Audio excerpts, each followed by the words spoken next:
नमस्कार साथियों, स्वागत है आप सभी का। तो आज की क्लास में हिंदी व्याकरण से पूछे जाने वाले प्रश्नों के बारे में पढ़ेंगे।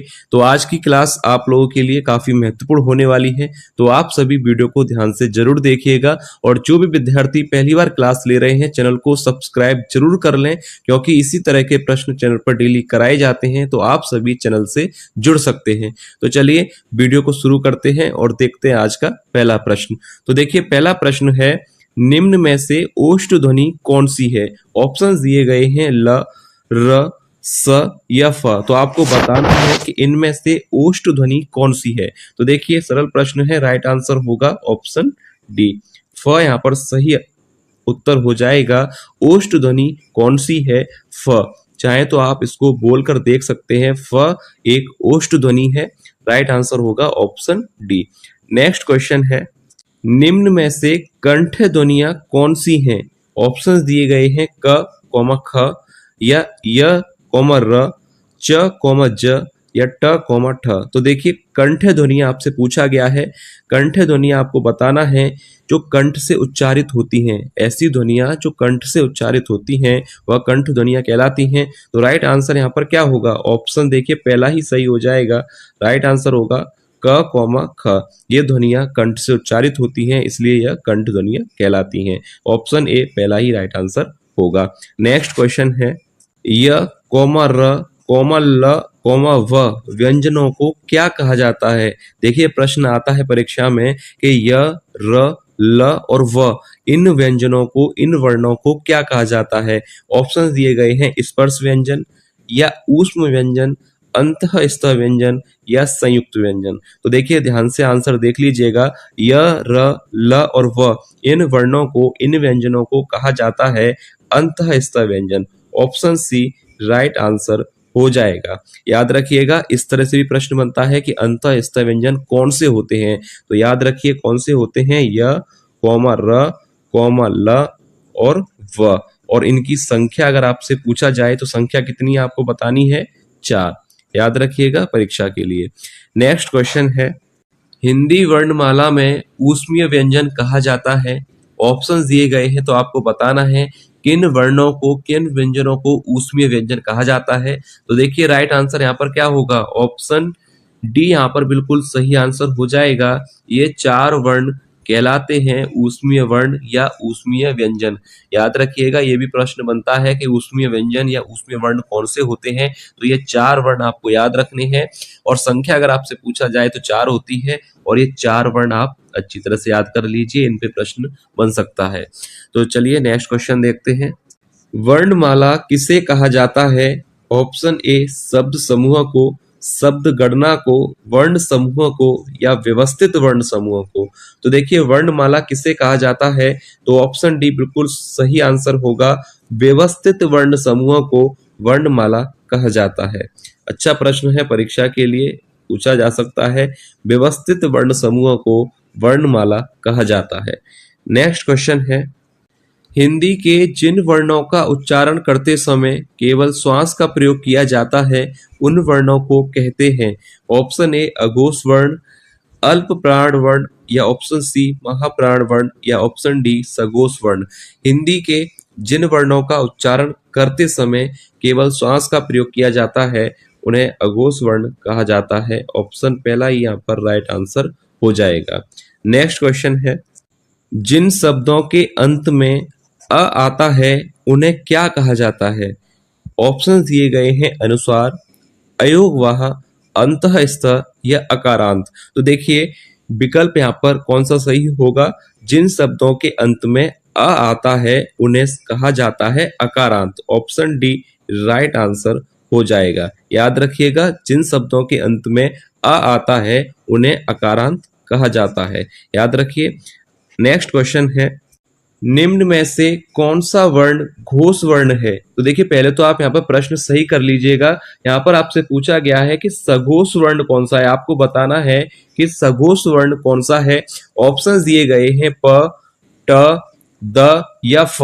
तो देखिए, सबसे पहले आपको पता होना चाहिए कि सघोष वर्ण क्या होता है। तो देखिए, शॉर्ट में मैं आपको बता दूं, आपको पता होगा कि सघोष वर्ण प्रत्येक वर्ग का तीसरा, चौथा और 5वां वर्ण सघोष वर्ण कहलाता है।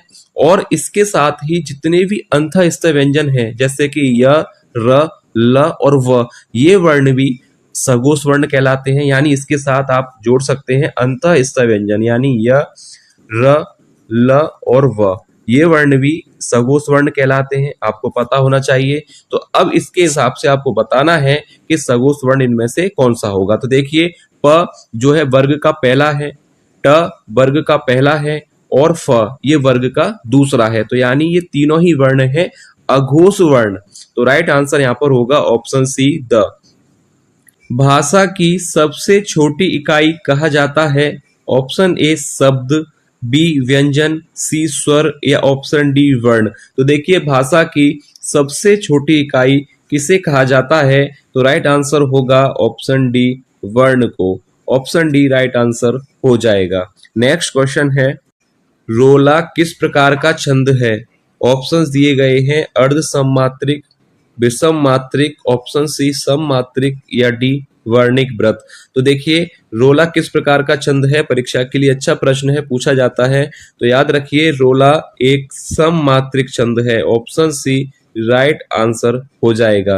रोला किस प्रकार का छंद है? रोला एक सम मात्रिक छंद है। इंपॉर्टेंट क्वेश्चन है, चाहे तो इस पे मैं लिख दूं, याद रखिएगा। इंपॉर्टेंट क्वेश्चन है कि रोला एक सम मात्रिक छंद है। नेक्स्ट क्वेश्चन है, किस समास में पहला पद विशेषण और दूसरा पद विशेष्य होता है? ऑप्शंस दिए गए हैं, द्वंद्व समास, द्विगु समास, बहुब्रीहि समास या कर्मधारय समास। तो राइट आंसर यहाँ पर क्या होगा? कौन सा समास है जिसका पहला पद विशेषण और दूसरा पद विशेष्य होता है? वह समास होता है कर्मधारय।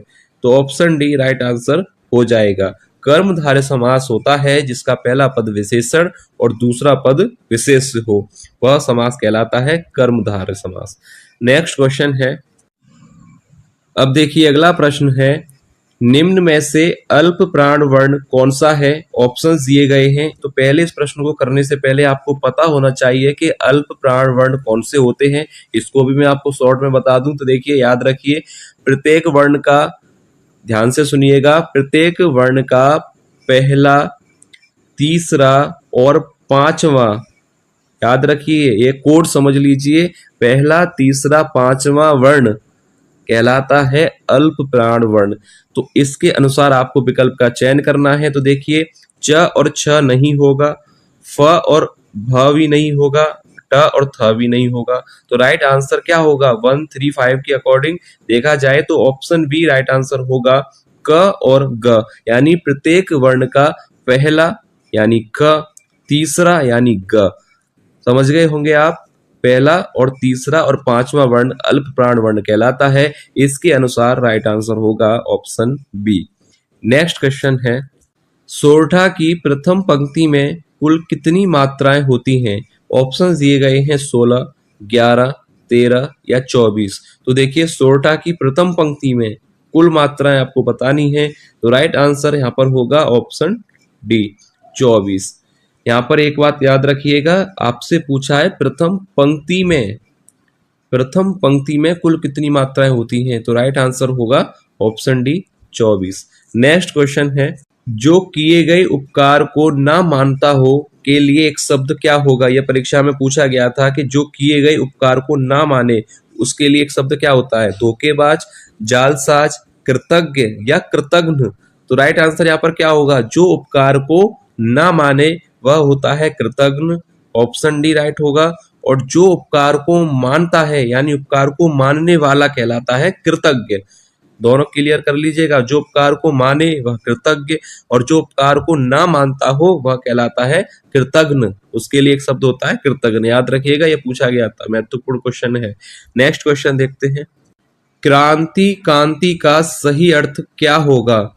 ऑप्शन ए चमक, परिवर्तन, युद्ध, समझौता, परिवर्तन, चमक, समझौता या युद्ध। तो देखिए, क्रांति और कांति का सही अर्थ क्या होता है? तो राइट आंसर हो जाएगा ऑप्शन सी, परिवर्तन, चमक। याद रखिए, क्रांति और कांति का सही अर्थ होगा परिवर्तन, चमक।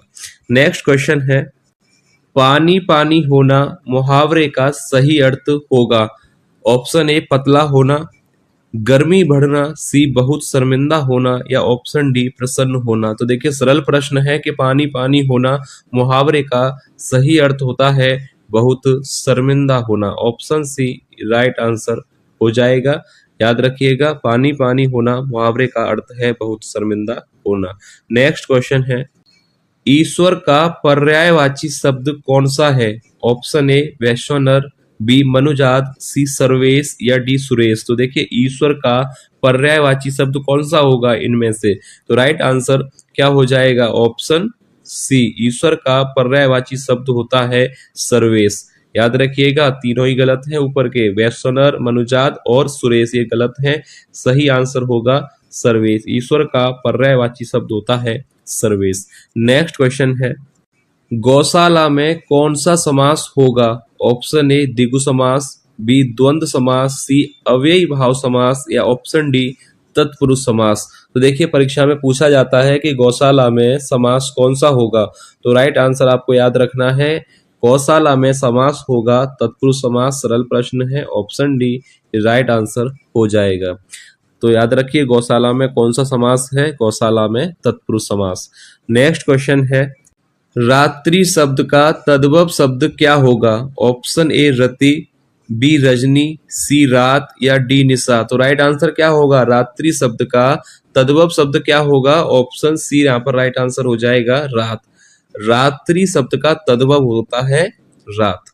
नेक्स्ट क्वेश्चन है, निम्न में से कौन सा शब्द शुद्ध वर्तनी वाला है? ऑप्शंस दिए गए हैं, पूर्वाचल, पूर्वाचल, या पूर्वांचल, या पूर्वांचल। तो देखिए निम्न में से कौन सा शब्द है जो शुद्ध वर्तनी का है? तो राइट आंसर यहाँ पर क्या होगा? ऑप्शन सी यहाँ पर राइट आंसर होना चाहिए, पूर्वांचल।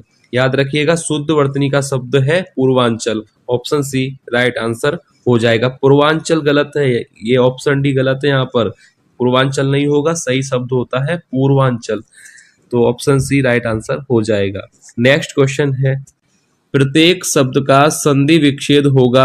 ऑप्शन ए प्रति प्लस इक, या प्रति प्लस एक, प्रति प्लस यक, या प्रति प्लस येक। तो देखिए प्रत्येक का अगर संधि विच्छेद किया जाए तो सही आंसर होगा ऑप्शन बी, प्रति प्लस एक। प्रत्येक का सही संधि विच्छेद होगा प्रति प्लस एक। ऑप्शन बी राइट आंसर हो जाएगा। नेक्स्ट क्वेश्चन है, में से कौन स्वर नहीं है? सरल प्रश्न है, तो राइट आंसर यहाँ पर होगा ऑप्शन डी, ब स्वर नहीं है, यह व्यंजन है और यह एक ओष्ठ ध्वनि है। याद रखिएगा, ब कौन सी ध्वनि है, किस ध्वनि के अंतर्गत आता है? वह एक ओष्ठ ध्वनि है। ठीक है। नेक्स्ट क्वेश्चन है, पुल्लिंग स्त्रीलिंग में कौन विषम संयोजन है? ऑप्शंस दिए गए हैं, प्राचार्य प्राचार्या, मोर मोरनी, सेवक सेविका, श्याम श्यामी। तो राइट आंसर यहाँ पर क्या होना चाहिए? बताइए, विषम संयोजन आपसे पूछा गया है तो राइट आंसर क्या होगा? ऑप्शन डी, श्याम श्यामी। ये यहाँ पर जो है राइट आंसर है, क्योंकि ये विषम संयोजन है। प्राचार्य प्राचार्य सही बात है, मोर मोरनी, सेवक सेविका, ये तीनों ही सही हैं। श्याम और श्यामी यहाँ पर विषम संयोजन है, तो इस हिसाब से यही ऑप्शन सही हो जाएगा। तो ये था वीडियो का लास्ट प्रश्न। उम्मीद है आपको वीडियो पसंद आई होगी। वीडियो अगर आपको पसंद आई है तो लाइक जरूर कीजिएगा, और जो भी विद्यार्थी पहली बार क्लास ले रहे थे चैनल को सब्सक्राइब जरूर कर लें, क्योंकि ऐसे ही प्रश्न डेली चैनल पर कराए जा रहे हैं, तो आप सभी चैनल से जुड़ सकते हैं। तो चलिए मिलेंगे नेक्स्ट क्लास में ऐसे ही और महत्वपूर्ण प्रश्नों के साथ। तब तक के लिए धन्यवाद।